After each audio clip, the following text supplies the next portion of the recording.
Hello, what is Cocoa and Croissant? Cocoa and Croissant is the ultimate free practice. No script, no correction, no task. It's just a free and fluent conversation between two young people, just like we have with friends, family and strangers.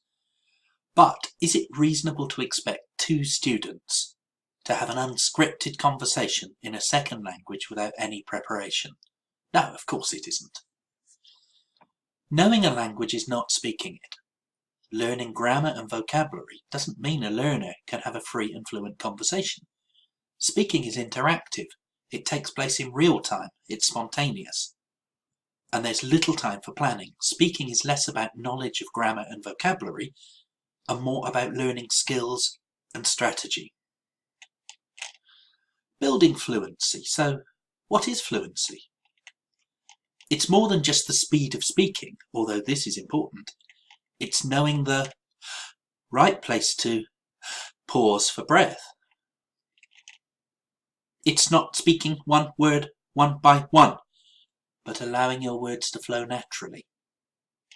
Like with any skill, cooking, playing the drums, playing the violin, the more automatic your speaking becomes, the more confident and fluent it will sound. Let's start with what not to do. A student hears a question in English, then translates that question into their own language, let's say Chinese, in their heads, thinks of a reply in Chinese, translates that reply into English in their heads, and then responds. This causes a long pause, which is boring for the questioner. Also, maybe things don't translate that neatly from English to Chinese and back again. You want proof of what will happen? Hey, just open Google Translate. Type in the first verse of your favourite song. Translate the verse into any language you like, and then translate that back to English. Let's take the first line from Let It Go from Frozen. The snow glows white on the mountain tonight, not a footprint to be seen. A kingdom of isolation, and it looks like I'm the queen. How do I know that? Well, I've got an 8-year-old daughter. Now, in the popular video on YouTube, the line becomes this. Lit white snow on the mountain tonight, no visible legs. Discrimination law is probably the queen. You see, things just don't translate back. So if translating concepts back and forth is not the answer, how can we make student speaking more automatic? We don't build a Lego Death Star all in one go, do we? Hey, can you see Luke and Leia there?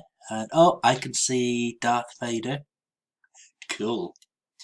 Well, we don't build it all in one go. Instead, what we use is many pre-made chunks of Lego blocks, and each block is designed with a different purpose or function. It's the same with language. We build up a conversation with prefabricated chunks. I mean, if you're talking about memories, you use this chunk. I remember visiting Paris. And then you add a timestamp. Last year, 3 years ago, before I came to England, when I was a kid. If you're speculating about the past, you can use these chunks. He might have built the Lego Death Star with a friend. It could have been bought for a Christmas present. Don't be afraid of drilling and repeating. Choral drilling involves the teacher modelling a phrase or a sentence, and then the learners repeating it.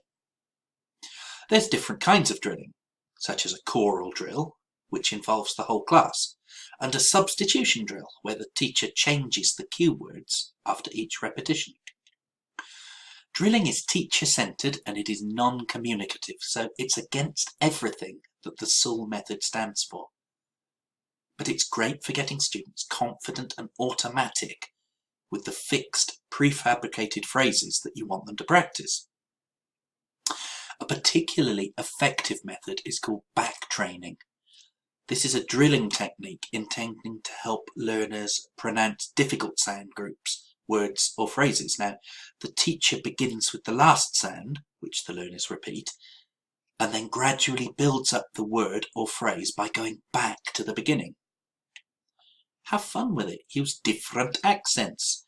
Speak in different speeds. The important thing is that you don't drill for the sake of it. The students must quickly go on to use the phrases they drill. Give them controlled practice. I'll give you some examples later on.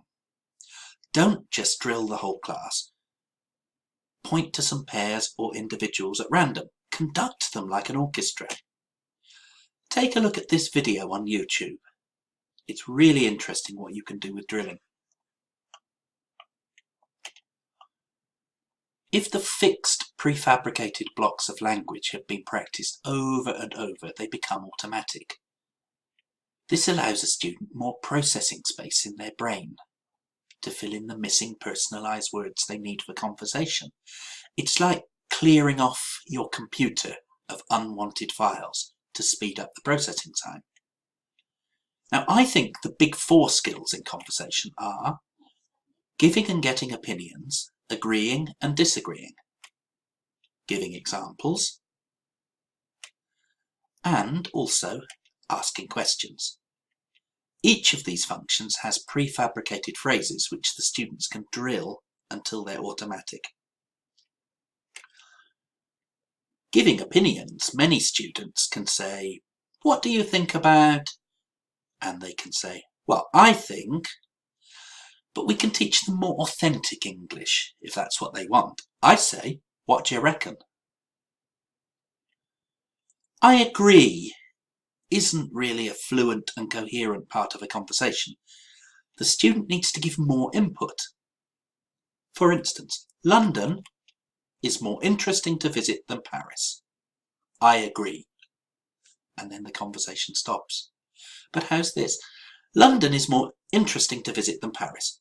I agree. For example, all the different nationalities in London mean that there is a better variety of food. And with disagreement, students need to learn not to be too direct. London is more interesting to visit than Paris. Yeah, you could be right, but Paris has more beautiful architecture, such as the Louvre, the Eiffel Tower, the Sacré-Cœur. Tell me about the buildings you like in London. In this example, the student accepts his partner's opinion, disagrees, and gives an example and passes the conversation back. Examples are really important. If a student wants to expand upon an opinion by giving specific examples, she can use words like "for example," such as "for instance." There's also general examples. Most people know that. Lots of people think that. And indeed, there are also hypothetical examples when a student wants to imagine different possibilities. Supposing, what if, imagine, let's say that. Students should be drilled to give an example after each opinion they give. If you can elicit this sort of conversation, it would be fantastic. Planning controlled activities which make your students expand their point of view with examples. Then they will get into good habits by giving detail, and this way a dialogue becomes a conversation.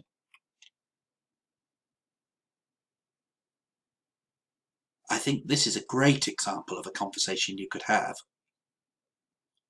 If this is what you can encourage your students to do, this would be amazing. Next is questions. A great way to get a student talking is questions, but there are problems with this approach. It's a matter of asking the right question in the right way. Now, closed questions alone will not produce a dynamic conversation, because the student will answer yes, no, maybe, or I don't know. Perhaps these are good ways to get the student speaking initially, but open questions are better. However, open questions will only elicit a short phrase or a single sentence at best. Why and how will elicit a reason or an explanation, and you'll get a sentence or two. But the best way to elicit a long answer with details is not a question at all. It's an instruction to speak. Whereas it's good to mix your question forms. Your mantra should be tell me about, tell me about, tell me about. You can generate language about absolutely anything. Tell me about your dream last night. Tell me about your favourite film. If you squeeze as much English as possible from students by using instructions to speak like this, and then prompt them to do the same, their confidence will grow as their sentences become longer and more complex. Discourse markers are a way to show your partner in discussion which way the topic is moving. They're like signposts pointing out the direction of the conversation. Here's some examples from Scott Thornberry's How to Teach Speaking. There's lots more. What do people mean at the start of a sentence when they say, actually, so, okay, anyway, or anyway? Think about it. So here are some of the prefabricated chunks which can improve fluency by making speech more automatic. It works. Teach them, drill them, practice them. But I would avoid too many idioms because they're really culturally specific.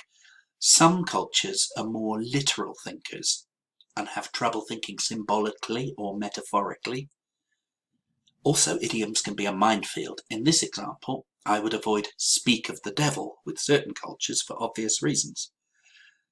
So think about which functions you want your students to use. Talking about memories, giving opinions, speculating, negotiating, narrating. Do some small research and find the chunks of language that your students will need.